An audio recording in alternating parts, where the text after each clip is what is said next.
Good evening, everyone, and welcome to the City of Muskegon City Commission meeting for December 9th, 2014. Before we begin the proceedings, I'd like to invite up Pastor Marcy Miller from Samuel Lutheran Church to lead us in prayer, and we will follow that with the Pledge of Allegiance. Pastor? I need to apologize to the commission because I was scheduled last month and wasn't here. But those things happen sometimes. The schedule gets lost. So let us pray. Gracious God, we give thanks for those gathered here this evening to do the work of this city, for concerned citizens that are also present. We pray for those communities around our country that have experienced violence or unrest due to racial issues. And we pray that those issues might be addressed here with a spirit of peace and reconciliation. Open our hearts this holiday season to those who are poor, those who are homeless, and those who are lonely. Give us grace to do your work. Amen. Amen. I pledge allegiance to the flag of the United States of America and to the republic for which it stands, one nation, under God, indivisible, with liberty and justice for all. Thank you, Pastor.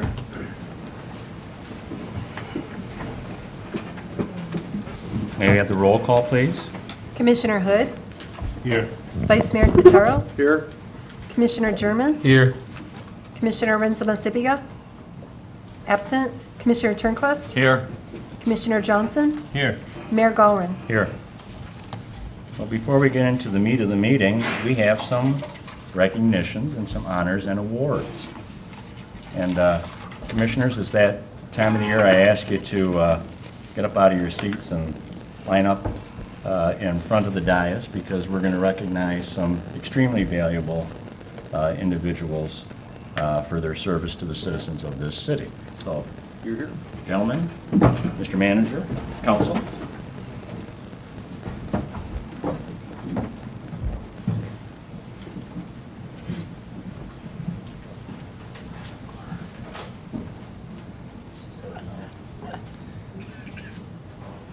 It's always a great pleasure, in order to take the opportunity to stop while we're breaking bread or crackers and cheese this time each year, and take the opportunity to spend time with friends and colleagues, those individuals that keep the services going, keep the water flowing, keep the fires out, keep our people on the street safe, meet people at the window, and serve them and make them feel welcome, and make them know that as citizens they count.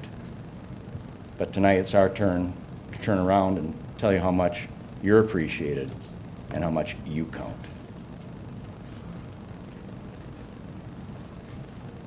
I'd like to call forward Brenda Lowry Jensen.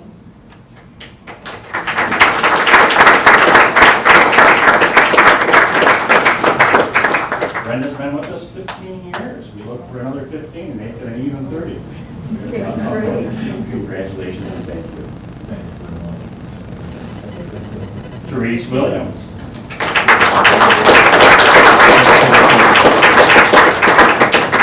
Therese also has 15 years of dedicated service and spousehood and motherhood and all of that. Met the family.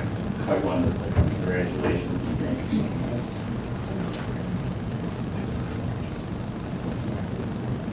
Diane Reckenberger.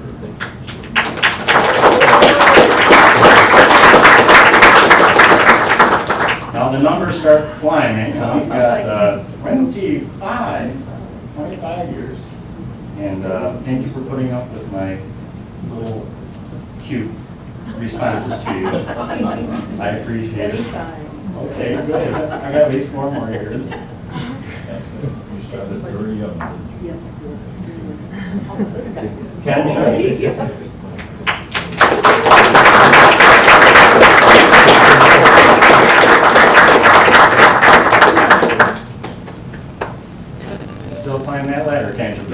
Yes, I know you. Ken's got 30 years of service, and thank you, brother. Only 30. I'll catch up with you.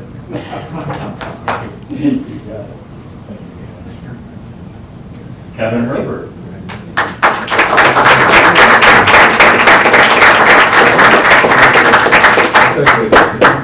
Hey, Kevin matched Ken, 30 years. Thank you. Thank you so much. No? Come on. You can do it.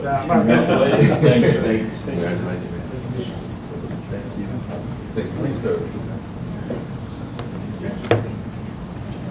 And again, to all of you here, to those who couldn't stay on after the meet and greet and all, those who couldn't be here at all, our heartfelt gratitude for the service that you carry out on behalf of all us citizens of the city of Muskegon. Thank you very much.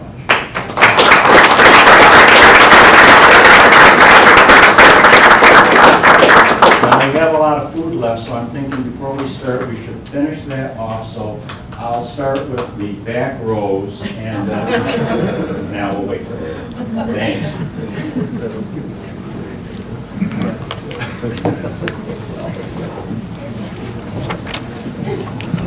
Before you sit down, Steve. Yeah. I can't get that. Thank you. We do Christmas. Yeah. Yeah. Interesting for a delightfully entertaining meeting. Or maybe they've seen the show. May we have the consent agenda, please? Approval of minutes, City Clerk, summary request. To approve minutes of the November 25th City Commission meeting. Staff recommendation, approval of minutes. Request to deny and accept properties that did not sell during the tax sale for 2014. Planning and Economic Development. Summary request. The County of Muskegon held 2 delinquent tax auctions during 2014. There were 78 properties left after the last auction. According to the state's tax foreclosure laws, the city must state they are not interested in obtaining them, otherwise the city will automatically receive ownership of parcels.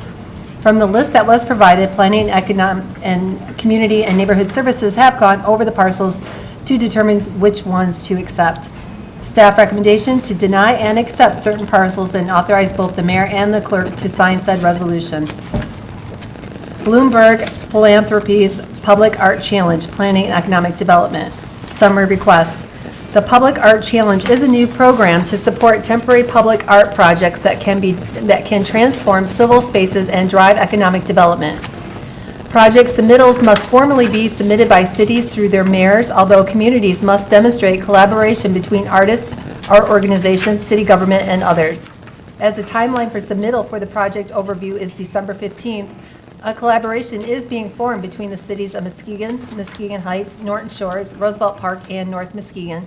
The county, with the county grants administrator acting as project coordinator and grant writer, the MAISD, the Community Foundation, the Muskegon Museum of Art, the Muskegon Art Festival, and the Downtown Arts Committee. The proposal will include the Lyman Davis sculpture, as well as school research and writing projects tied to Muskegon's port history, design, and creation of small ship replicas to place throughout downtown and neighborhood art. The details of the project will be formulated further if we are asked to submit a full proposal. Staff recommendation to approve the project submittal by December 15, 2014. City MDOT agreement for the resurfacing of US 31 business route from Sherman to Shoreline Drive, engineering. Summary request. Approve the attached contract with MDOT for the resurfacing of US 31 Seaway Drive from Sherman to Shoreline Drive, and approve the attached resolution authorizing the mayor and city clerk to sign the contract. Staff recommendation, approve the attached contract and resolution authorizing the mayor and clerk to sign both. Approval of the fair housing agreement with Muskegon County Community Neighborhood Services. Summary request. The cities of Muskegon, Muskegon Heights, Norton Shores, and the county of Muskegon are entering into an agreement with the Fair Housing Center of West Michigan to conduct fair housing testing in the county of Muskegon per the recommendation of the 2009 Analysis of Impediments report. This agreement will be for 2015 and 2016. Staff recommendation to approve the attached agreement and authorize the mayor to sign. Approval of the settlement agreement with Comm, City Manager. Summary request. The city and Comm have tentatively settled the 2015-2018 collective bargaining agreement. The City Commission is requested to approve the attached negotiated tentative agreement with the POLC unit. The agreement has been ratified by the bargaining unit. Key points of the agreement are as follows. Agreement term from January 1st, 2015 to December 31st, 2018. Increase of 1%, 1%, 1.5%, and 0%.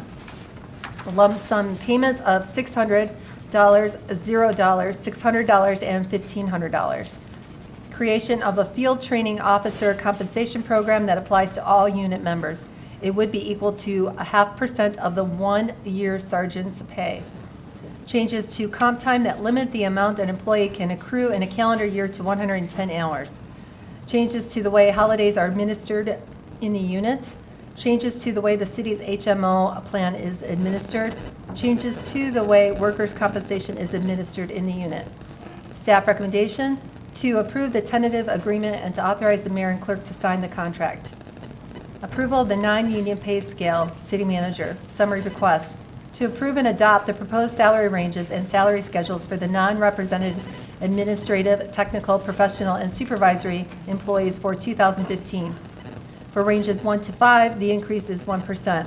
For all other ranges, the proposed increase is 1.5%. Employees in ranges 1 to 5 would also receive a one-time stipend of $500 to accept as a deposit into either a city deferred compensation plan or a city health care savings plan.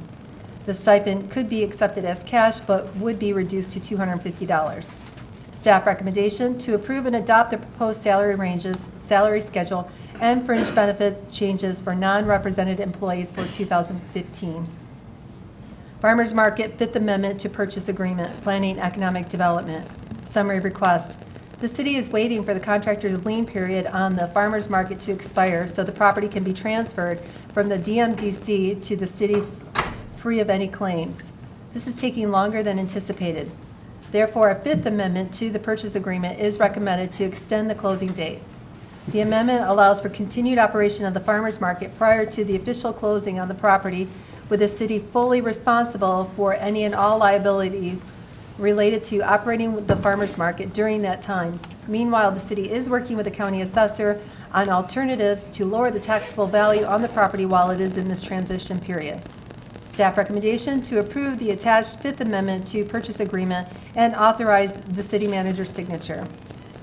Community Relations Committee recommendation, City Clerk. Summary request to concur with a recommendation from the Community Relations Committee to appoint Kevin Huss to the Civil Service Commission. Staff recommendation, approve the recommendation of the Community Relations Committee from their December 8, 2014 meeting to appoint Kevin Huss to the Civil Service Commission. Thank you. Commissioners, you've heard the consent agenda as presented. Are there any items you wish to have removed for further discussion? Vice Mayor? Seeing none, I would move that we approve the consent agenda as read. Second. It has been moved by the Vice Mayor, seconded by Commissioner German to accept the consent agenda as read. Any discussion? Roll call, please. Vice Mayor Spataro? Yes. Commissioner German? Yes. Commissioner Rincebus-Sipica? Yes. Commissioner Turnquist? Yes. Commissioner Johnson? Yes. Mayor Galvin? Yes. Commissioner Hood? Yes. Motion passes. Thank you. Public hearings, please. Request for an industrial facilities exemption certificate, AFI Real Estate Planning and Economic Development. Summary request. Pursuant to Public Act 198 of 1974 as amended, Real Estate 1920 Port City Boulevard has requested the issuance of an industrial facilities tax exemption certificate. The total capital investment will be $640,000 in real property and will create up to 20 jobs. This qualifies them for a tax abatement of 12 years. Staff recommendation, approval of the attached resolution granting an industrial facilities exemption certificate for a term of 12 years for personal property. Good evening, Mr. Francis. Good evening, Ms. Thompson. How are you? Good evening. Go ahead, Mike. The company expanded their operations a few months ago. They started the expansion of the building. It's a 10,000 square foot expansion. It's going to create up to 20 new jobs, which will not be entry-level jobs. They're going to be some skill required. I believe they also do some training on site there. I'll let DeWanda talk a little bit more about the jobs. Thank you. Okay, I spoke with Steve Kuchas, and he said that he was going to give me just the Aerofoil International numbers, and those numbers are, he has a total of 53 employees, 51 Caucasian, 2 minorities, 48 male, and 5 female. And the positions at Aerofoil are not typical entry-level positions. And so it is more difficult for them to find, you know, a more diverse workforce here. So we just keep working with them on that. And I believe he sent somebody, he was going to be out of town today, but I believe he sent somebody that was going to speak. Okay. Are you Dan? Yes, he's here to answer questions of the commission. Would you Okay. come forward, please? Sure. Thank you. Please come forward, and if you could just give your name and address, please, sir. Douglas Hartman, 2713 East White Lake Drive out in Twin Lake. Very good. Thank you. I'm the operations manager. Okay.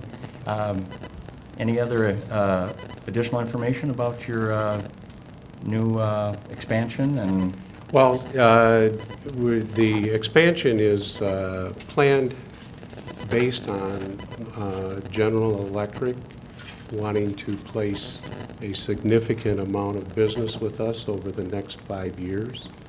We entered into qualification process about 1.5 years ago for the first part. They're talking tens of millions of dollars annually. So we expect to have more growth beyond this. This is just the first step. very good. Very good. And you have a question, Commissioner Hood? Yes. What type of jobs are they? We are mostly non-conventional type machining of aerospace components. You're familiar with GE Aviation.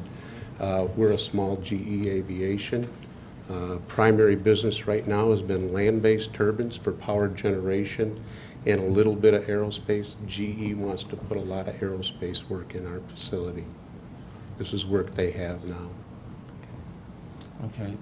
What type of qualifications will you need? Would Well, a person need?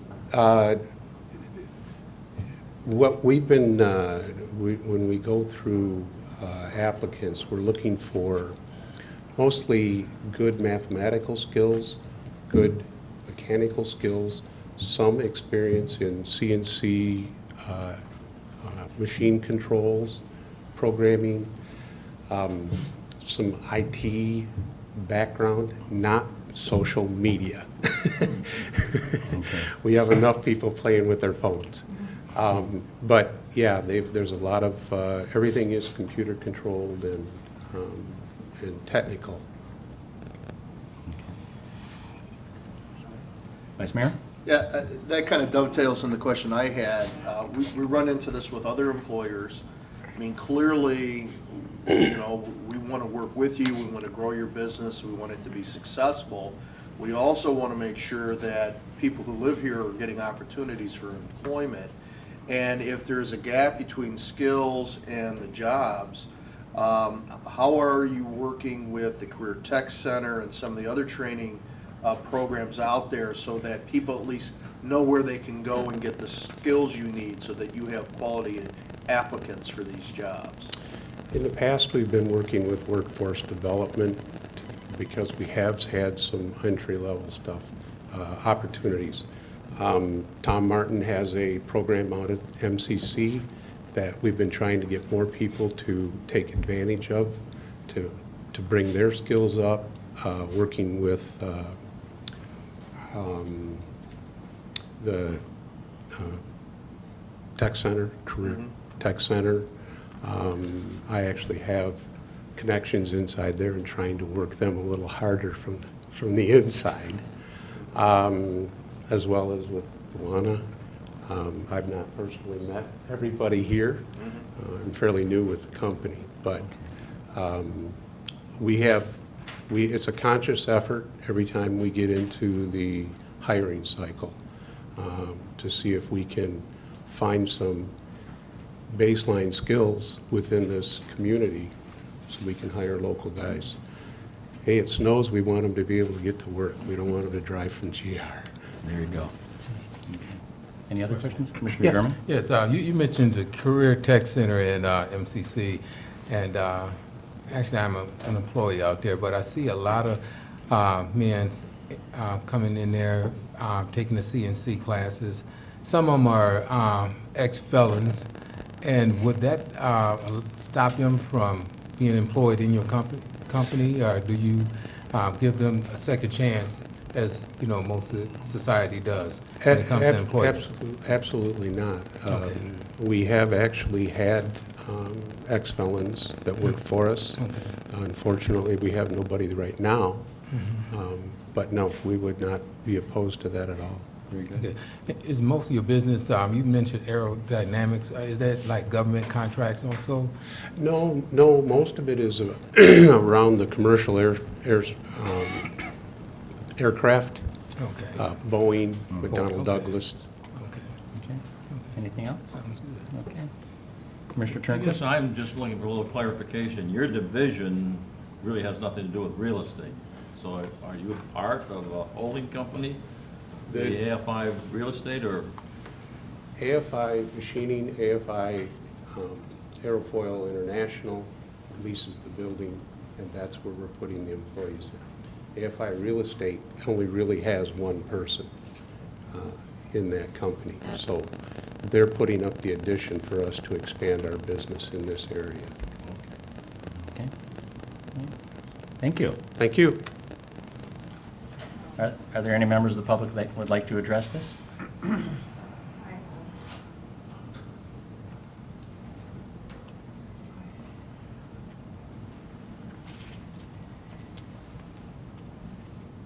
It's good to see you, Doris. Thank you. Good to see We you. can just have your name and address just for the record. Okay. Doris Rux. My address is 348 Cross Avenue. And I just have a question. The agenda states that up to 20 new jobs, up to 20. That doesn't sound like an awful lot. And what happens if, so they could hire one and they would still be eligible for this consideration? I just wonder about up to 20. Okay.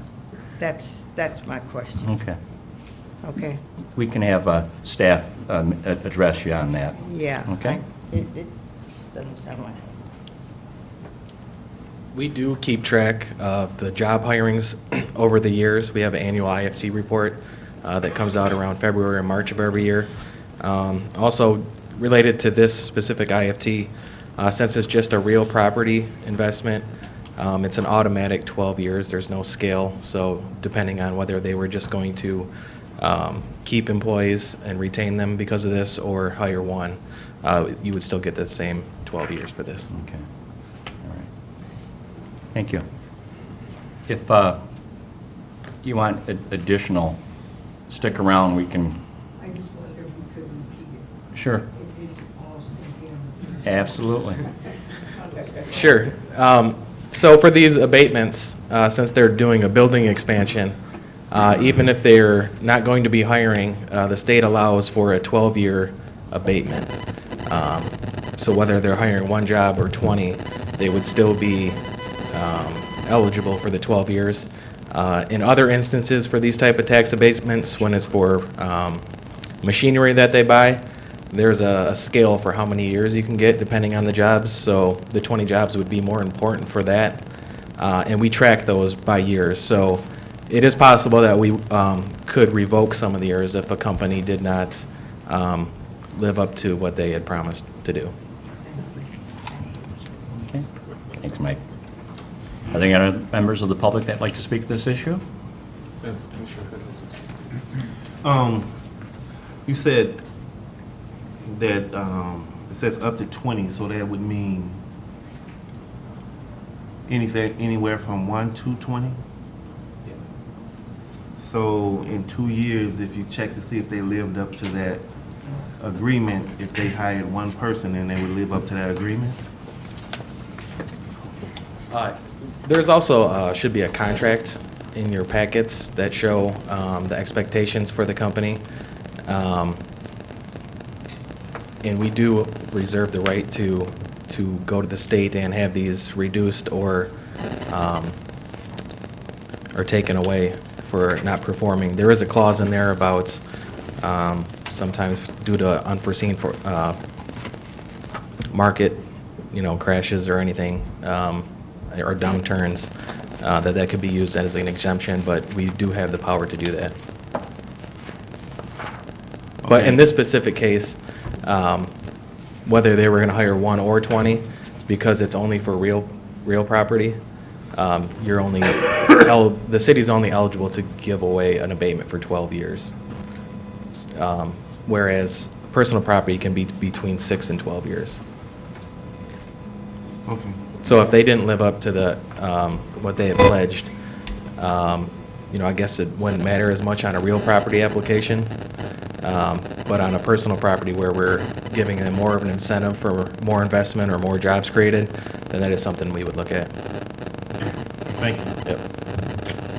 Mr. Johnson, If Commissioner? it's up to 20 jobs, and so it could be just a minimum of 1, how is the income tax information estimated? For the annual, we're looking at an increase of $3,494 coming to the city.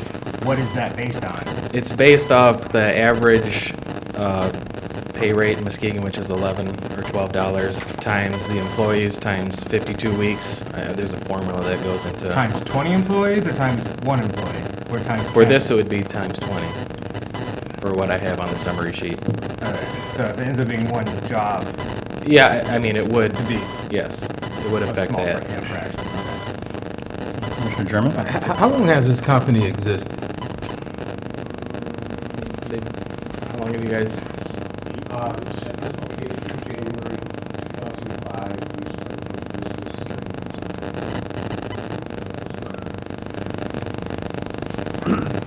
started 2005 in Muskegon? Yeah. Okay, but the company itself has been around for a while? Yeah, Okay. Aerofoil International Okay. is the company. AFI Real Estate actually holds the property to the building, so they're on the application, and that's why the name came in for AFI Real Estate. Okay, and has this company made any contributions to, just say, schools or organizations or anything to give back to the community that you know of? I'm not personally aware of that. Okay. Fairly new employee. Right. Okay. The reason I ask you, because, companies, I'm a commissioner that's definitely business friendly, but, companies come to us and asking us for these tax breaks, and I'd just like to find out, are they making any contributions back to the city as well, to show that, they build a relationship, so. I do know the owner fairly well. He's involved in the community. I Okay. don't know any specific things offhand, but I know Right. he would be better educated to speak on that. Right, okay. He's out We of have to, town. Just curious. Yeah, and the owner's a hometown boy, he's been around forever, the Kuchis family. They've been before us before for tax abatements, but they've been very committed in bringing the business back into the community in Muskegon, and committed to growing that business and providing jobs locally and paying those local taxes that do support the schools and the rest. So, Commissioner Johnson? If I may ask a question of Mr. Douglas, is it? Doug. Would you mind? Sure. Stepping back up to the podium? Just a question. So this tax abatement is to accommodate an expansion with the potential to create up to 20 more jobs. And you said that there was the likelihood that you'd be getting considerable more business from GE Aviation down the road. Would you say that these investments now would increase the likelihood of you obtaining that greater business down the road? Yes, absolutely. Part of it is you build it and they will come. We've already invested hundreds of thousands of dollars in equipment that GE required us to have on site before they would even place the first part with us. So we've already made the investment ourselves. And once we get qualified, that opens the door for other opportunities with them. Thank you. Commissioner Hood, is this for the gentleman? Yes. Okay. Him or Dewana. They have an affirmative action plan and they're working with the city. They do have an To, affirmative action plan, a new one actually for the new company that I have. And yes, they have agreed to work with us if they're in need of assistance with recruitments and things like that. So yes, they do have one. Thank you. Okay. Gentlemen, any more from the public? If not, I'll entertain a motion to close and move forward. I move that we close the public hearing and adopt the IFT. Second? It has been moved by Commissioner Muskegon, seconded by the Vice Mayor, to close the public hearing and approve the attached resolution granting an industrial facilities exemption certificate for a term of 12 years for personal property for AFI Real Estate. Any discussion, Vice Mayor? Just one, I hope everybody was listening, because this has come up with other local employers in the past, where people apply and they don't have the right skills. And as you heard, if this is a field or a company you think you might be interested in applying for, there's educational opportunities at Muskegon Community College and the Career Tech Center, so that you can go in and at least have the skills necessary to have your application considered. And I think it's really important that people understand that that's an individual responsibility as well, to do that. I really think it's important that local people have opportunities for these jobs. But if people are showing up and they don't have the right skill sets, they're going to go where they have applicants who do. So I think it's on us as a community to make sure that we're encouraging friends and neighbors and loved ones and kids and nephews and nieces, if they are looking for work, to make sure they're taking advantage of those opportunities, so that when there are local businesses expanding, they can get in the door. I think that's really important. And the other thing I wanted to point out is that while we have been flexible on these issues because of the economy, although we seem to be coming out of that based on the economic reports over the last year or so, but you know, we do rescind these if companies are not keeping their agreement. Usually we negotiate a settlement, but when SBX left, when Burgess Norton left, when Sappi shut down, they both had all of them had outstanding tax abatements, and we did end up with settlements because of those unmet obligations for the tax abatements that they had received. So we do hold businesses accountable for following through on their end of these things. Good point. Thank you, Mr. Mayor. Good point. And unfortunately, statewide, there seems to be a great issue with the skill set deficiency. And Bridge Magazine recently had an article regarding the community colleges having a heck of a time getting people into their programs. Right, Dan? That's right. So, again, we'd like to encourage individuals to look at, you know, the new era of manufacturing and the exciting career that you can have within that. And we have such excellent resources right here locally to train you for the next generation of that manufacturing. Can I mention that classes start January 12 at MCC? Plenty of openings in our manufacturing programs, so. Very good, very good. Commissioner Hood? Yeah, I just wanted to say that, and we also need to make sure that the public knows just what skill sets they need to get into and to take. Because a lot of times it's kind of eluding when they say CNC and they take the CNC classes, and then all of a sudden it's hybrid or it's something else. So I just think it's important that they do know what skill sets they need to take. Absolutely, absolutely. Okay. Anything else, gentlemen? Just one thing too, and just to piggyback off what Commissioner Hood said about the CNC classes, out there at the college, they do have state-of-the-art equipment. And a lot of people may say, well, factories are moving, but actually they're coming back. And the technology is just different, the way that things are handled and how they manufacture things now. So you have to have the skills and the education and the technology set to do these type of work, this type of job. So it's out there, so just prepare yourself for it. Very good, very good. Roll call, please. Commissioner German? Yes. Commissioner Ritz Pacifica? Yes. Commissioner Turnquist? Yes. Commissioner Johnson? Yes. Mayor Gallren? Yes. Commissioner Hood? Yes. Vice Mayor Spataro? Yes. Motion passes. Thank you. Good luck with the expansion. Our best regards to everybody at the company. Say hi to Steve. Best wishes to you and yours for the holidays. New business, please. Local parking restrictions, public safety. The Director of Public Safety requests that the City Commission review and authorize the proposed amendments to Chapter 92, Article 5, subsections 71, 72, and 73 of the City of Muskegon ordinance as it relates to parking restrictions, snow emergency declaration, and parking violations bureau. Section 92-71 is an inclusive list of parking restrictions that could be enforced within the city limits of Muskegon, which includes winter parking ban and allowances to park on the terrace at specified times of the year. Section 92-72 is a snow emergency declaration which would be enacted at the request of the mayor or designee to clear the public streets of snow or other winter precipitation or if it was significant and or impeded safe travel upon the city streets. Section 92-73 is a parking violations bureau, minimum parking fines. The fine schedule, graduated system with set levels, was aligned with the city ordinance parking restrictions to specify the level of fines associated with the specific parking violations within Section 92-71. And the recommendation is for approval, Yes. Manager? Correct.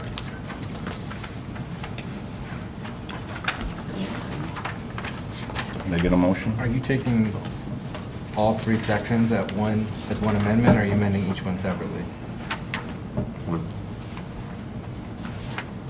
Vice Mayor? Thank you. I would move that we make the amendments to the local parking restrictions as described by the clerk. Second? This has been moved by the Vice Mayor, seconded by Commissioner Rinzma-Savinga to make the amendments to local parking restrictions as presented. Staff recommends approving ordinance amendments as written. Okay. Vice Mayor, anything?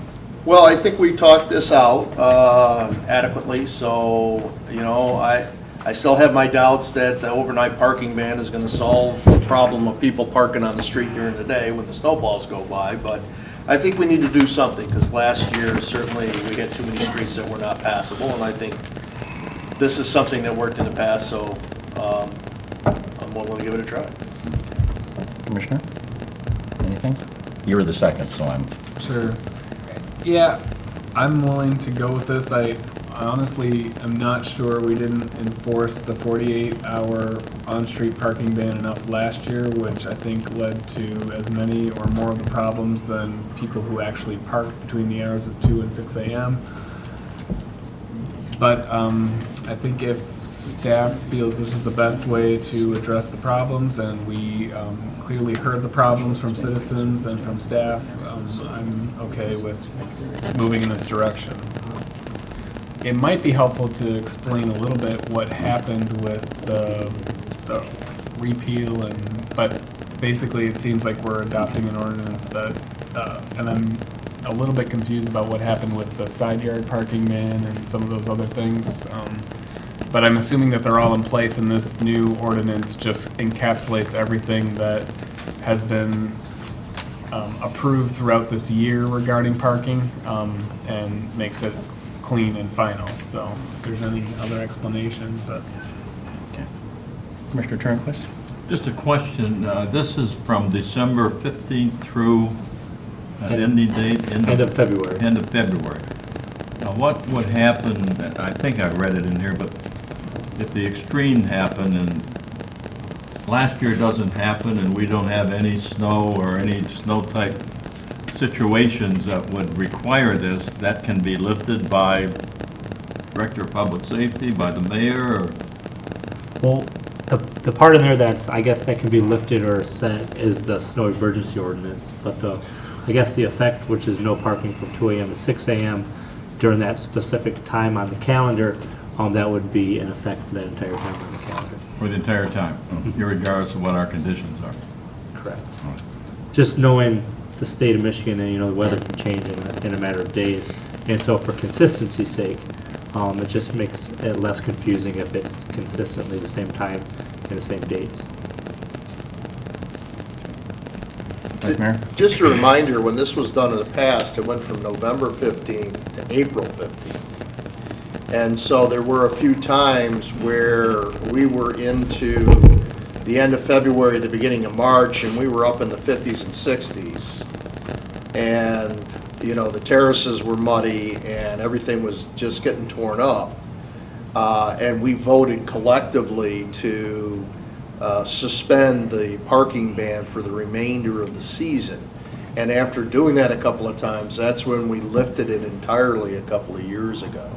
So we do have that remedy available to us. But by making this to February 15th, it's much less likely that that ban will extend past the normal snow season, like the ban that was originally put in place, I think, in the 70s, tended to do. And that's the end of February, not 15th. Oh, I'm sorry, it's February? 29th or 30th. 28th or depending- 29th, 20th or whatever the 9th, last day of depending on February leap is. year. Okay. Thank you. Okay. Commissioner Johnson? May I ask questions of the Director of Public Works on this question? He thought he wasn't going to talk. Would you mind Where were stepping you? up to the... There you are. Would you be willing to take a question? Good evening, Mr. El-Shatel. Good evening to all. Commissioner? When we talked about this last month, I raised the question of if we're going to reinstitute this parking ban 2 a.m. to 6 a.m., whether or not we're going to be having plowing actually happen during that window. And you had indicated that that would be possible, and I just want confirmation that we are going to be actually plowing during this parking ban window. If this question was yesterday, I would have said right away yes, because it wasn't on TV, but now you got me. So what we do have right now, if I may share with you, if I have a minute or two to share with you the current operation that we're going with right now. We do not have a scheduled second shift and third shift. What we do have, we have an early shift that starts at 5 o'clock. We have about 3 individuals that are scheduled to come in at 5 o'clock. We do also have, starting January 1st, 2015, we're going to have 2 people on third shift. It's not a full shift, if you will, but we have individuals that roaming the streets to help clean what needs to be cleaned. So there is the possibility, is what I was intending to say the last time, there is the possibility that we will be plowing. There is a high probability that we will be plowing, not full shift. Not the entirety of Not the 2 to 6 entire a.m., department. but Yes, but we significant will be. portions of it on a regular basis. To the extent we possibly can. If we get hit or slammed with a snow blizzard or a snow event, 2 people or 3 people or 5 people or even 10 people are not going to be able to go to the districts where most people are impacted by your question, if you will. A couple weeks ago as well, I talked about raising concerns about those residents who do not have a driveway and may not have a terrace or a terrace large enough to accommodate a vehicle when we're suspending the no terrace parking during the December 15th to the last day of February. Were you able to find out any information to kind of quantify how many people that might affect? First of all. Well, you're full of tough questions today. I'm sorry, I'm not prepared. All right. No, I did not. I guess I did not get a head or unit count. What I can share with you, my experience with the local area, the Nelson neighborhood and, the Peck and Sanford and the downtown area is probably the most impacted area, if you will, by the lack of available terrace parking. You start going east or west of town, and you don't have that issue, or not as serious, if you will. And that's where we have most of our non-single unit houses, and that's where it gets to be a little more complicated and more cumbersome. But considering the alternatives, if you will, what I have seen myself last year, would I take the situation from last year, if I was a resident of that neighborhood, would I take the situation last year over what we're proposing? Absolutely not. I mean, it was really, really, really tough for people down here on Peck and Sanford, just just to name a few. Yeah, this predicament certainly affects just a small portion of our community. The developments that were in the, say, 20th century, East Muskegon, most of them have driveways. It's the city center that we're dealing with. And the west side is usually larger terraces to accommodate this situation, if they don't have a driveway as well. Perhaps the police chief might be able to answer this question, if I may, about enforcement. Thank you. For those select few in our community who do face this dilemma, how do you expect to enforce this ban? Are they going to essentially get a pass if they have no other place to park their vehicle but in the street?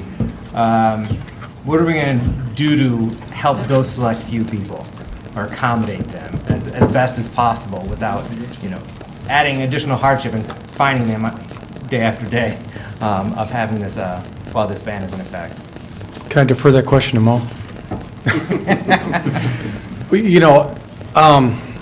We're allowing the terrace parking this year during this, that 2 to 6, so they can retreat to the terrace if they have that space. And I've driven around the city quite a bit in the last month, and I've noticed that even some places don't have a terrace wide enough, because, it's different on every single street. But one thing I have done is when people have this dilemma, and I have the address, I go there and I try to assess what's going on. I went to one today. We received a letter. It gave me an address. I went there, and I could see where at one point they actually had off-street parking. Once again, between two buildings, you see the curb cut, you see where the driveway was. And through some type of evolution process, things were put there, and now this building that has multi-tenants, for whatever reason, no longer has off-street parking. I can't explain why. The curb cut's there. I can see it was there. I can see they used to be able to park in the rear of the building. It's no longer there. So at some point, there's nothing in place now to deal with that very small select group.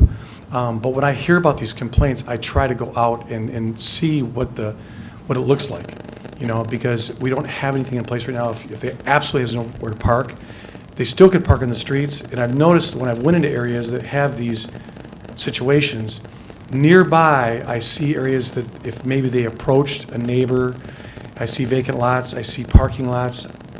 All I know is if I was there, I would try to find some off-street parking if I could during this short time, which is approximately 2.5 months. But that may not work for everyone, because there's so many different situations out there that staff wasn't able to write something that could, include everyone. That's the problem. But I see it as a very minute problem, except that it is an issue with some people, and we'll have to deal with that on a case-by-case basis. Yeah, and if I could follow up on that really quickly too. We talked internally, we talked at the commission at a previous workshop about the idea that at some point we won't be able to have a one-size-fits-all parking policy for the community, and we just weren't in a position to develop that, in the last month. But staff will continue to keep that on the, at least on the back burner during the winter hours, during the winter years, and try to figure out if there are other options that we can come up with to make sure that we can accommodate as many people as possible. And find out something that maybe works better in other parts of the city than in others, and see if there are ways where we can implement that in those areas so that people can park without worried about getting a ticket or finding a place to park. Vice Mayor? Manager anticipated my question. Boy, you're good. Thank you. Commissioner? I'm not sure if anyone's gone over the time frame for this year, so we're adopting this. It's, what the date is, the 9th today? So this is going in effect the 15th for the winter parking ban. I think there was some discussion about how this was going to be rolled out to the public. It might be worth going over that again so that we can educate people about when they're going to be affected. Right. We in the past, I showed you before this little red tag. Obviously, this would go into effect on or about December 15th. Depends on when it's legal with the clerk. But the police department has already planned not to do any enforcement until January 15th, which is quite a bit of time for this to be enacted. And what we'll do is we have a red tag like this, and we see the violations. We've rewrote the new verbiage, and we're going to put it on a tag like this. The officers will issue this red tag. It's a courtesy warning to let them know that this is in effect, and we will get with the Chronicle, whatever, put this out, Facebook, that we are going to start issuing tickets in January, but January 15th. But that gives them at least 30-day notice that this took an effect in mid-December, but yet we give them the reprieve till mid-January.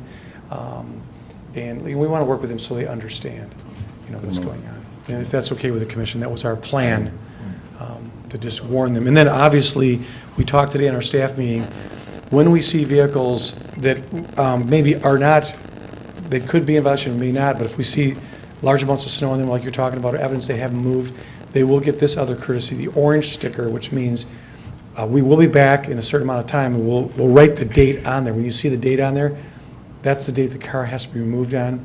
We'll continue to use these orange stickers. So red or orange is not a ticket. They're just warning you of either the ban, the winter parking ban, or your vehicle hasn't moved, we know in 48 hours. And when we show up, here's another thing. We may see the car sit there for a week, which is 5 days. The law says it's going to sit there 2 days. We put the sticker on, the clock starts again. So we actually give you 48 hours from when we put this on.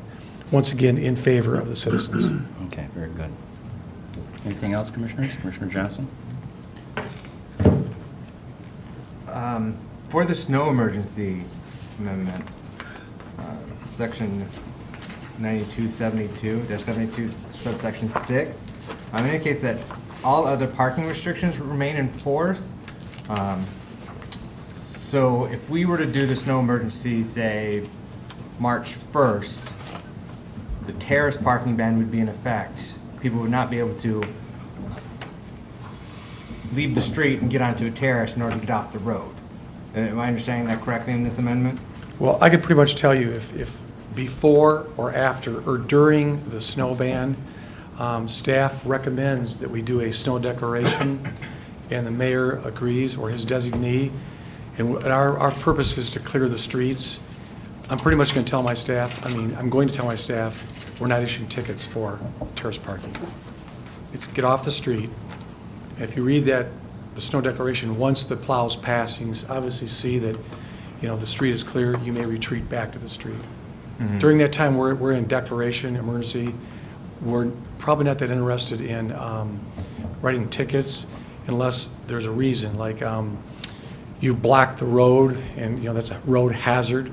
We may ticket and tow, or we may just tow. If you block some type of fire hydrant or whatever, those could happen, but we're not going to go after a terrace parker during a snow declaration emergency.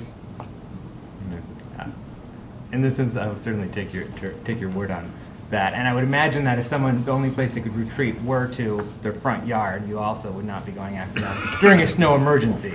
During emergency, we like to clear the streets. That's going to be our main that goal. Is the main if focus. you leave your car in the middle of the street, you may have a problem with us. Yes, yes. Even if it's stuck. Because we're talking snow emergency here, and we're trying to get the streets clean, and we'll do whatever we can. The department operates like this. A lot of times for DPW, we run the license plates. We try to make contact those addresses if we can. There's a lot of courtesy that goes on behind the scenes. It's not written in here, but I tell you, that's how the officers are operating. That's why you haven't had a lot of people in here saying that we've ticketed and towed and did these things, because we really go to the nth trying to just get the vehicles off those streets, and so the DPW can do their job. Mm-hmm. Question maybe for the city manager. The window is from announcement to going into effect, the snow emergency is 6 hours. How did you and staff, come to that 6-hour window? Particularly if it's announced and someone's in an 8-hour work shift, and they haven't, say they walked to work or they took public transit or a friend picked them up and they happen to have a vehicle on the road. And this snow emergency goes into effect and they can't move it. Or, and the whole plethora of reasons why someone might not be able to move their vehicle within a 6-hour window, especially if you're not getting an email or a phone call and you're relying on only social media or the Chronicle, MLive, to inform. I'm just wondering that 6-hour window, and was a larger window considered? It seems awfully quick to be like, here's a snow emergency, get off within 6 hours, or we're impounding your vehicle. Well, I think the problem is it is an emergency, and I think I saw Mohammed getting ready to raise his hand there, but. But I think that's the key right there. Is that that 2 to 6 a.m. is the odd hours, if you will, that is going to force people to park off the street, aside from those 2 to 6. And that's what we're trying to catch the most, you know. We're telling you, well, the enforcement is gonna be from 2 to 6, but nobody's gonna get up, you know. I'm talking with snow emergency, when the snow emergency is in effect. Outside. But the 6, okay. If you, like in November or March, we had a snow emergency and the ban was in effect, he's asking you like 6 hours. So if it's a snow ban at that point. even if it's during the window of December 15th through the last day of February, if the snow emergency is announced at noon, you have to have your vehicles off the road by 6 p.m. Those people that are unable to move their vehicles off the road within that window. But you touched on It just seems like an awfully short window, and I'm just wondering. I know what you're saying. I think I can help you on that, all right? When we looked at probably 10 different snow emergency declarations. We noticed some started immediately, and we know that there's no way they could start immediately. There's no way that we could notify, you know, the press or the television station or whatever. And then we saw some that were like 12 hours. And then we thought, well, geez, if it's really that bad, and we could ramp up in a couple hours, and everybody knew, and then we sit there waiting to get going, that wouldn't be good either. So we saw the majority were at 6 hours, which gives time for staff, and obviously you look outside, you'll see 3 or 4 foot of snow. Pretty much everybody knows how bad it is. We have a chance to get with the mayor, explain our situation, Mo, myself, or whatever. Decisions made, we have time then to start getting out to the press, the media, 5 o'clock, 11 o'clock news or whatever, start telling people what's going on. We also have to have time to have staff come in. I hardly believe we can get this thing going in 6 hours, and we will have time, because a lot of those communities that do this need time to let the people know, and that's what we're trying to do. I don't think it's 6 hours, tow trucks will be lined up to start towing people. And I think Mo can explain how long it actually takes to get trucks ready, and especially as a horrific storm, where you're gonna start, where you're gonna go first. I mean, he knows this stuff, I do not. By the time we advise the mayor we'd like to do this and start doing notifications, getting personnel in here and getting our plan together, I think several hours, probably more than 6 would go by. I'm just guessing. But, and usually the citizens will know if we have this, that they can see how much snow. We're not talking 3 or 4 inches of snow here. We're talking an emergency. Huge amounts of precipitation. And I would keep always going back to that storm of 78 when I see pictures when it snowed like, 30 inches or something. I mean, I think people would get it like, oh my God, this will probably be, I gotta get my car off the street. And we may have to help some, because they may want to get it off the street, won't even be able to. I mean, DPW trucks might have to move them. Tow truck, I mean, there might not be tow trucks available, because we're in an emergency state. But at least we know we're trying to get these streets clean. And we will still work, the police officers will still work with those citizens, running plates, knocking on doors, and seeing what's going on. No, I appreciate that. Vice Mayor? Just to put this all in perspective, last year, which was as harsh a winter as we've had in a while, how many times, based on the criteria in this amendment under consideration, would the criteria for a snow emergency have arisen? I think we would have probably done it once. We would have recommended it once. So in the worst winter we've had in quite some time, we're talking about once, maybe twice a year at most. Typical years, we probably would never run into this. And that once was very much due to people parking on the streets themselves, because we were restricted, if you will. Right. So, I mean, I understand the concern, but I think the key thing is when you're talking about an emergency situation, emergencies mean that's not something that's gonna happen routinely. That's what makes it an emergency. And so in there, you have a plan in place, you execute as best you can, and you work in a reasonable way with people to get through that. But you at least have to have a framework in place so that you can declare that emergency and start that process. And I think that does that.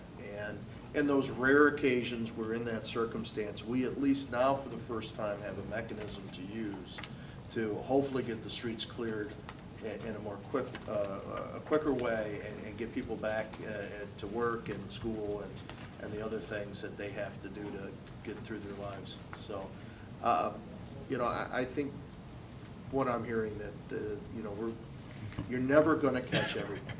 And I think we just have to understand that you work as best you can. And there's always going to be a person or two who slips through, because they're in a complete media blackout. I mean, I it's think just it's the way very- it is.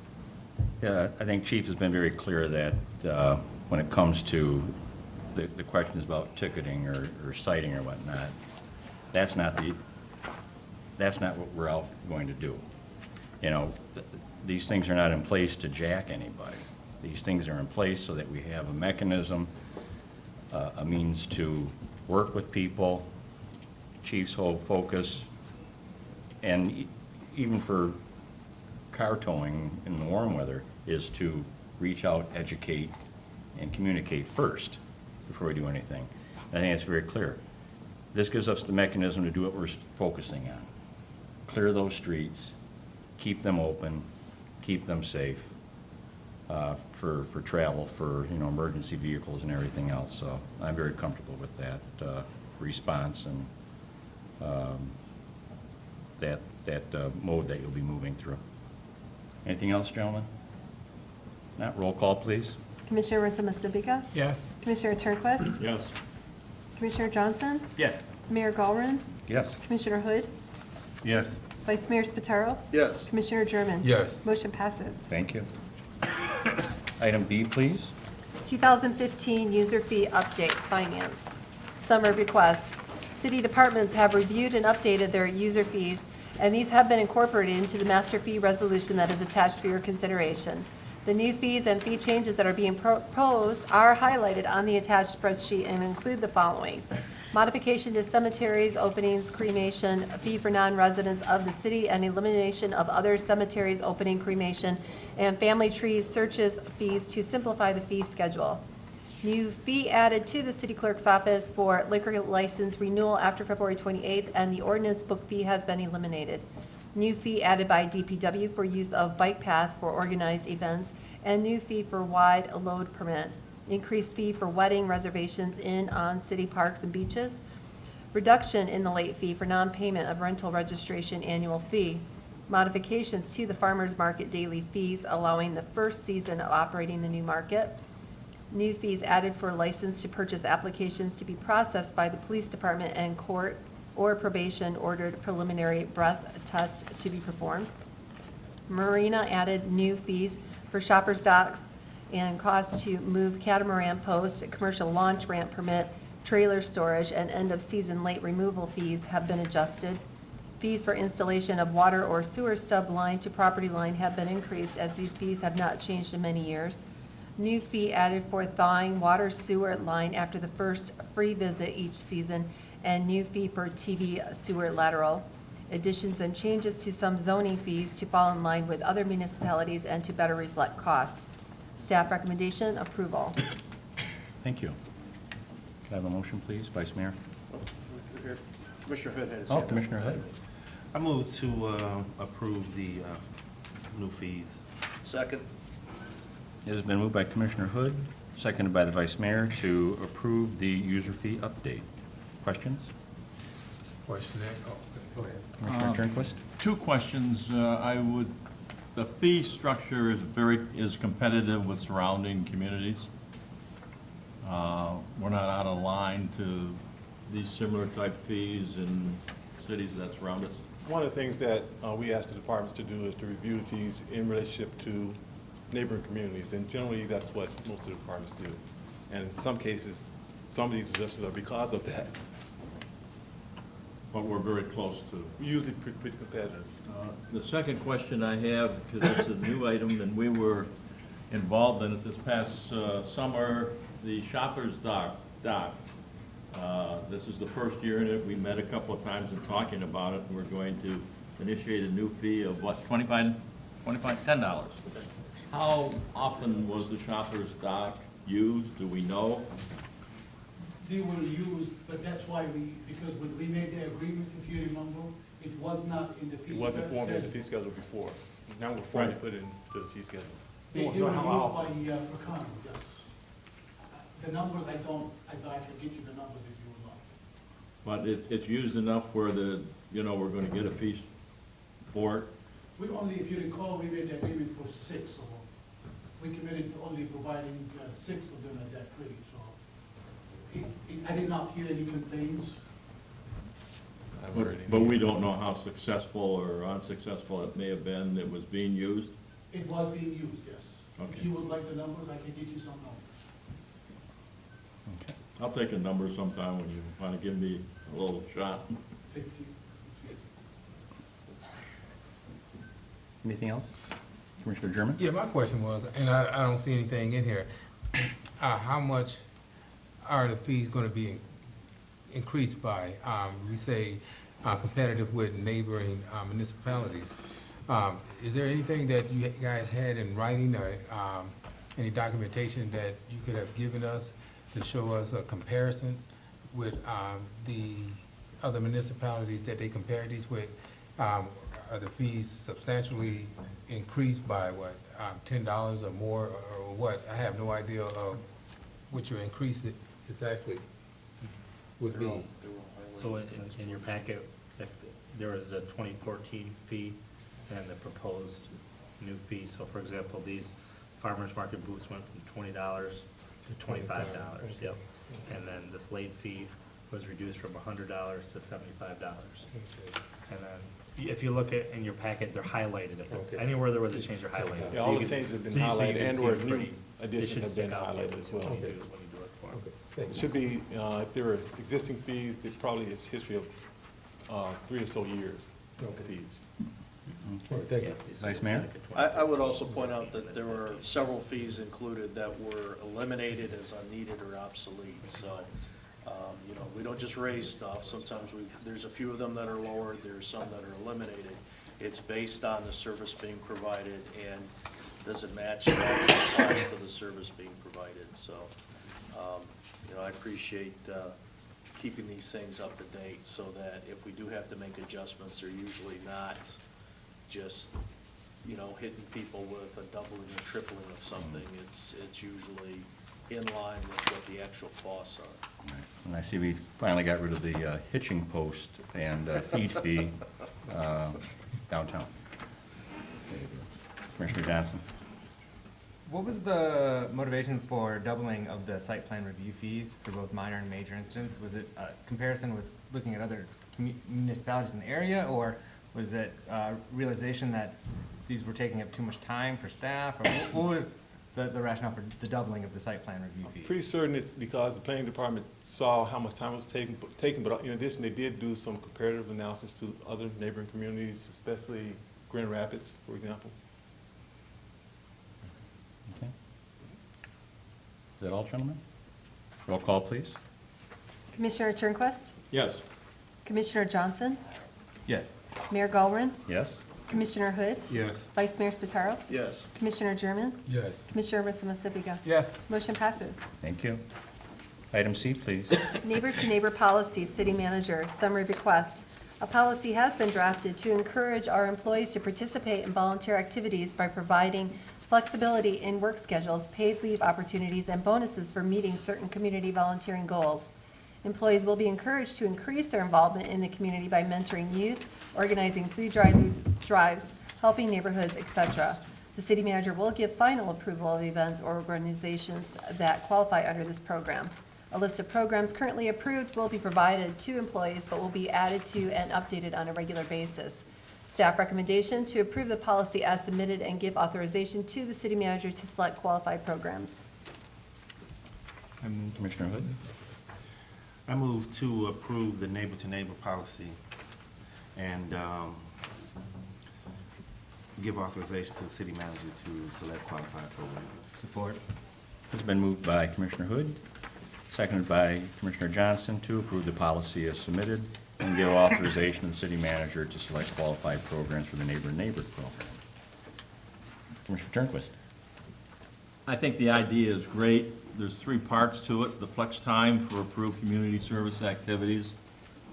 But to me, the word volunteer means just volunteer, and there's compensation involved in the 2 items 2 and 3. I have a problem with that. A lot of us volunteer without compensation. That's what I think of volunteering is. I really like the part that we're encouraging it, and if a supervisor can give an employee some time off or make up the time, but it can be away from the job for 3-4 hours, I think that's great. The compensation part bothers me. What we're trying to do is kind of foster, I guess, an environment where the employees do come and give back to the community. And one of the things that drove it, if you remember, we talked about the idea of neighborhood blight and stabilization and the action plans. And we kind of showed this at the very bottom, was that we have this big workforce here of 200+ employees that used to be required to live in the community and probably were more active in the community and had a greater impact on the community a number of years ago. And now there's not that requirement, and a number of our employees don't live here, and they probably do their volunteer time in their communities, maybe in North Shores or North Muskegon, where they happen to live if they don't live in the community. What we wanted to do was leverage the workforce that we have and put them, I guess, put their skills to work in our neighborhoods versus having them choose things personally, maybe closer to where they live or in other areas of the county or wherever they happen to live. And so from our perspective, the flex time was kind of an easy one, but not every department can offer flex time, and that's kind of where these other ones come into play. For example, it's difficult for first responders to have flex time. It's difficult for them to be able to leave when we have to have so many on at a given time, end up using overtime to cover for them or being short. It's a lot easier to give an office personnel flex time to get out there in the community and do something during the day. But we wanted our first responders and our other employees that just could not get away or be highly unlikely to be able to get away during flex time to still have an incentive, right, to come and get involved in the community. And we, from a staff perspective or from an administrative perspective, I wasn't worried so much about the idea of paying them to do it, because the reality is, we pay them every day to do things in our community, and we're just, and I was looking at it as we were just kind of changing what they were doing for that day. So a lot of days, yeah, we are paying them to process water bills or to fight fires. But on this day, if we're still paying them and they're volunteering in the community or doing something within the community, we were still getting the same sort of community impact. We were just taking their skill and pushing out in the community and doing something different with it. On their shift. Yeah, on their shift, whether it be paid with paid time off or not. But the idea of the bonuses, for example, one, that would come from the city commission. So we, as you see, we had no fiscal impact on here because you guys haven't authorized the idea of any bonuses going forward. But if they were offered, it would allow staff to get, it would incentivize staff to get involved in other things that are outside the normal work day. So if we're only doing flex time, for example, or paid time off, that would eliminate maybe things that we might want them to volunteer that are happening on Saturdays or Tuesday nights or whatever that happens to be. So we really wanted kind of that three-pronged approach so that we could get at all the different sort of volunteer opportunities that could take place within our community. And if the commission at some point does decide they want to do some incentivizing for volunteering beyond paid time off or beyond flex time, then we'll come to you guys and ask you for that and make a recommendation, from staff for that. But at this point, that's not exactly what we're asking for. We're asking for the program to be approved and then volunteer opportunities to be approved. If we want to do some incentivizing cash-wise, then we'll probably come to you guys maybe in January or February and ask for that and have you guys set that level at a level that you're comfortable. Vice Mayor? Yes.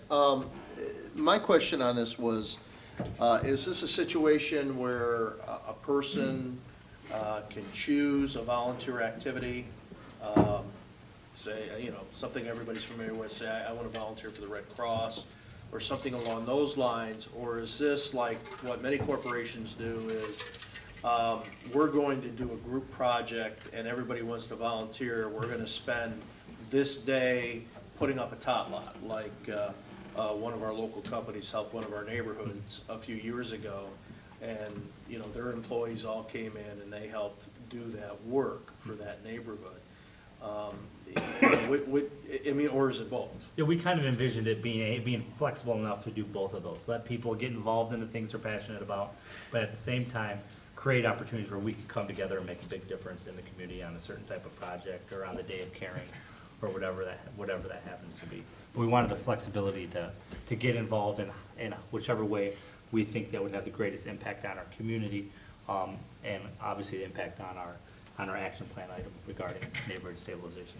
Well, the reason I asked is that, sort of at the national level, the idea of using Martin Luther King's birthday as sort of a national day of volunteering and giving back and doing projects on that day, it has been growing.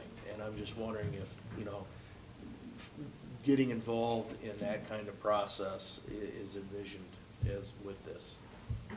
It could be. I guess I don't know that we envisioned that particular thing, per se, but we did think of things like I said, National Day of Caring. And you probably noticed we're very clear in here that it's not about, volunteering to work at the beer tent at the local festival. It's not about things like that. It's about, those are great, and people like to do those, and have fun doing those, but we want people to do things that have a great impact, direct impact on the community in the neighborhoods. And so you'll see a lot of, you see the list of items that we have in here are really focused on those sorts of impacts. Neighborhood and kids. You mentioned that you're trying to, the residency rule. People are living outside the city and working for the city, and the intent of this is to volunteer within the city? Yeah, correct. 100%. I think that's going to be very, very tough. You have a number of organizations listed here, and one that I'm involved with is Senior Transportation. That's a whole county-wide thing. That's not just, you can't limit that. I really like the idea, and some of these organizations work out of Grand Rapids and so forth, but the restriction is they're going to volunteer. And then you mentioned that our employees are already doing services to the city. Well, they're being paid to do those services to the city. That's not a volunteer type thing. Correct. Yes. I just have a hard time with the compensation part. I love, and all nonprofit organizations really need volunteers. And for an employer like the city to encourage it, and I like the flex part-time, but the other part I have a little bit of a problem with. In my mind, that's not volunteering. Commissioner Sherman? Yeah, kind of agree with you, Commissioner Turnquist. When, you're being compensated for something, yeah, it's definitely not volunteer. But the plan itself, and I've talked with the city manager about this before, I think it's an excellent idea, though, to have staff engage in the community and give back and, build a relationship with these different organizations or other entities. So I'm in favor of it, so I support that. Thank you. Anything else, gentlemen? Commissioner? Yeah, about the basically, I think the paid time off allows you to, like, for the United Way Day of Caring, the only way you can participate on that would be to take time off, and this way you would get extra paid time off, so you could do that. Otherwise, you wouldn't be able to unless you took your own vacation days. That's my understanding, right? Right. So I think that for 16 hours a year, which is basically 2 days, to participate in activities like that or activities in the city, I think it's good for employers to, I don't really see it so much of it as an incentive, but to allow and encourage employees to participate in things that sometimes do happen during the workday. So I think that people do volunteer above and beyond generally what they're doing, but I think that there's some opportunities that it is good for employers to allow a little bit of flexibility and even some, paid time off to participate. And I think that generally what happens from that is that people actually volunteer more if they get involved and they get a flavor for volunteering. If they work for 8 hours on a day of caring or something like that, they're much more likely to go above and beyond that sort of activity. So I think you leverage and you create a culture of it. So I think it's a responsibility of employers to contribute and let their employees do volunteer work. So I'm strongly in support of it. And I'm sorry I didn't hit on that. That's kind of been the idea. The idea is to get that, to change the culture, and not saying everybody needs a culture change, but make it so that their culture is the idea of volunteering and understanding what the volunteer opportunities are. And part of it in my mind was that, for example, when Frank goes to volunteer to get his hours in, he very well may bring a significant other or his children and start start getting them involved in the same sort of volunteer opportunities. And the goal is to obviously see the culture grow to a point where it doesn't matter if we're incentivizing it or not. But in the meantime, we're trying to get their attention and get people involved and get people, excited about doing it now. And from our perspective, that's a great way to at least get the initial interest and get people out there and get people started, and get people involved. And I do take your point. I think, this gives an opportunity to introduce and to begin building a relationship from individuals with those agencies.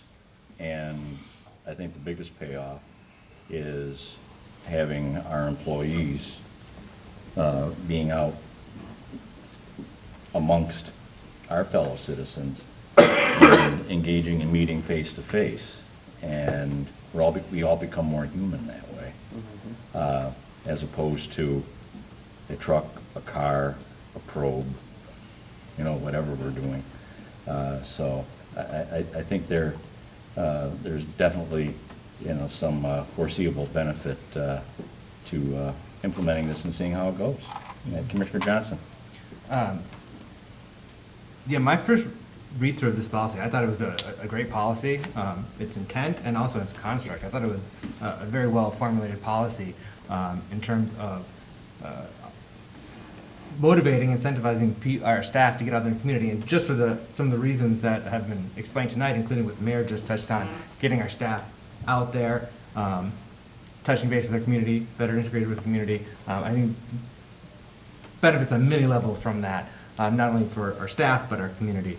And some of the things that I liked about it is, or that the built-in safeguards, so there's not being gamed essentially, such that you can't use this at the same time that you're using paid vacation. So you're not doubling up on taking paid vacation to then work, volunteer and get paid for that as well. You can't use this if you're serving on a board of your neighborhood association. So you're not going to get compensated for something you're already doing, and in a non-actively volunteering capacity. You're not going to be able to use this for serving at a festival in which you're getting comp tickets or other kind of compensation.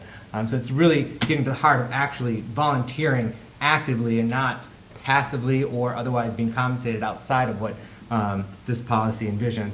And I like the 2-hour increments, and I wanted to touch base on this or inquire about this because it sounded like a couple people were talking about being able to take entire days off and using this, but from what my read of the policy was to be using 2-hour increments. And I actually like that because it meant you had to use it, get out there and volunteer multiple times at 2-hour increments in order to get, at the very least, that 24-hour block of time to qualify for the bonus. So am I understanding that correctly, that it has to be 2-hour increments at a time, or can you stack them and do 8 hours and do 4 in one day? The goal was to make them 2-hour minimum, so people weren't looking to, say, leave every day at 4:30 instead of 5 to go do something. We wanted to make it more easily to administer. So we wanted, people are going to take time to go do something.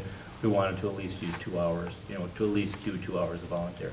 So they could do a longer day if they wanted to do a longer day. Mm-hmm. With regard to qualifying for the bonus, it looked like it's just we're going to be setting the potential bonus on a yearly basis. We're not going to be setting the time requirement. No, we will. So in January, we'll be deciding if it's 24 hours and you get a $500 bonus, or if it's 40 hours and you get a $500 bonus. We'll be setting both the time and the compensation in January. Okay.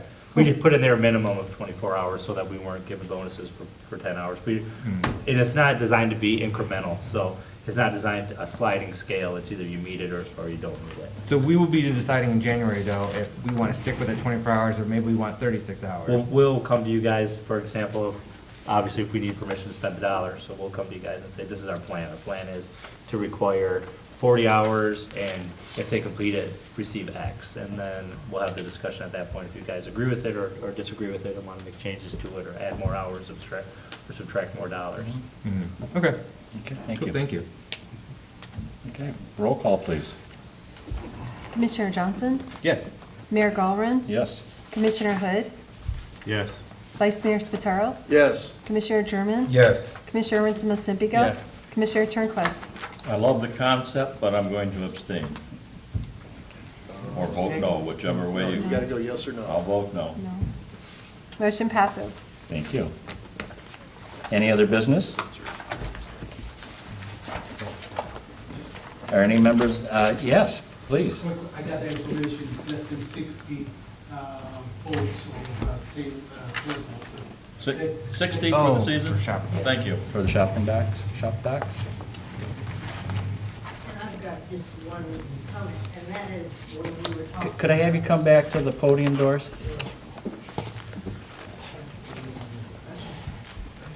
We need to hear you in the mic. When we were talking about the abatements and so on, and we were talking about the number of people employed, et cetera, most of you talked about advanced education, preparing people to work in the industry. I wanted to make the point that one of the most important facets of education is beginning education. And in our culture and in our society, we have not paid enough attention to educating children at the earliest age. And part of that is our responsibility, and we have the responsibility to see to it that our legislators recognize the importance of education and early childhood education. There is no way you're going to get a successful education later on in life if you don't start out with a fairly decent education. So I just wanted to make that point. Don't forget about the little kids who really need all that we can give them in the way of education and advocacy and skill and caring. That's all. That's all. Hey, thank you, Doris. And I just want everybody to know it's because of my getting an A in Doris's class that I am here today as mayor. Thank you, Dr. Ruggs. Are there any other members of the public that would like to address the commission? If not, I'll entertain a motion from Commissioner Hood. If nothing else, I motion to adjourn. Second. And before I ask for the ayes, to all of you here present and to all who may be watching on the TV tonight, I wish you peace. I wish you all the blessings of the season. Merry Christmas, and may we all enjoy a beautiful new year. All in favor? Aye. Who could not be in favor of peace and a happy new year? That's right. Merry Christmas. Good night, everyone. Merry Christmas.